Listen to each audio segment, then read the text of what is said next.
एक बार प्रेम से बोलो विष्णु भगवान की जय, राधा रानी की जय, श्री कृष्ण जी की जय। आप सब स्नान करें या ना करें, आप सबके जाने कि आप सबकी तबीयत कैसी है, लेकिन यही हम आप सबसे कहेंगे कि आप सब कम से कम कथा सुन लीजिए, क्योंकि कुछ नहीं मिलेगा तो भी बहुत कुछ मिल जाएगा। तो आपसे प्रार्थना करके हम कह रहे हैं, भोर में आप उठ करके कथा सुन लीजिए। हो सके तो स्नान कर लेंगे तो अति उत्तम हो रहेगा। तो हम 22वां अध्याय कहने जा रहे हैं। राजा पृथु बोले, हे नारद जी, अब आप कृपा कर मुझे यह बताइए कि वृंदा को मोहित कर भगवान विष्णु ने क्या किया और फिर वह कहाँ गए। तब नारद जी ने कहा, जब देवता स्तुति कर मौन हो गए तब भगवान शंकर ने सब देवताओं से प्रसन्न होकर कहा, हे ब्रह्मादि देवताओं, जलंधर तो मेरा ही अंश था। मैंने उसे तुम्हारे लिए नहीं मारा, किंतु वह मेरी संसारिक लीला थी। फिर भी आप लोग यह सत्य कहिए कि इसमें आप सुखी हुए हैं या नहीं। तब तो ब्रह्मा आदि देवताओं के नेत्र हर्ष से खिल गए और उन्होंने शिव जी को प्रणाम करके विष्णु जी का वह सब वृत्तांत कह सुनाया जो उन्होंने बड़े प्रयत्न से वृंदा को मोहित किया था तथा वह यज्ञ में प्रवेश कर परम गति को प्राप्त हुई थी। देवताओं ने यह भी कहा कि तभी से वृंदा की सुंदरता पर मोहित हुए विष्णु उनकी चिता की राख लपेटे इधर उधर घूमते हैं। अब देखिए, वृंदा जल गई तो अब विष्णु भगवान मर जाने के बाद वृंदा की सूरत नहीं भूल रहे थे। उसकी चिता की राख अपने शरीर पर लपेटे हुए घूम रहे हैं।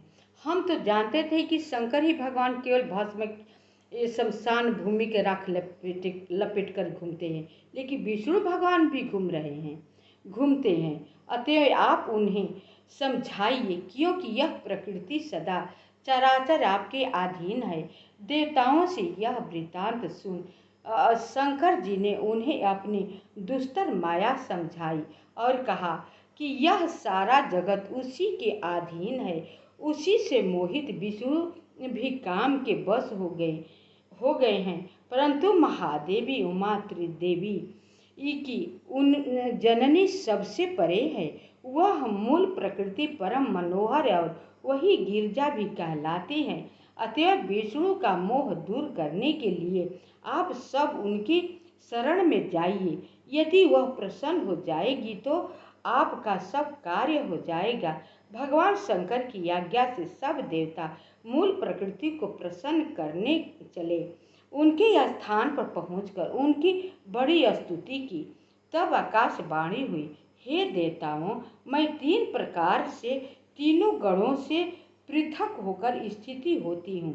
सत्य गण से गौरी, रजोगुण से ज्योति रूप हूँ। अतएव अब आप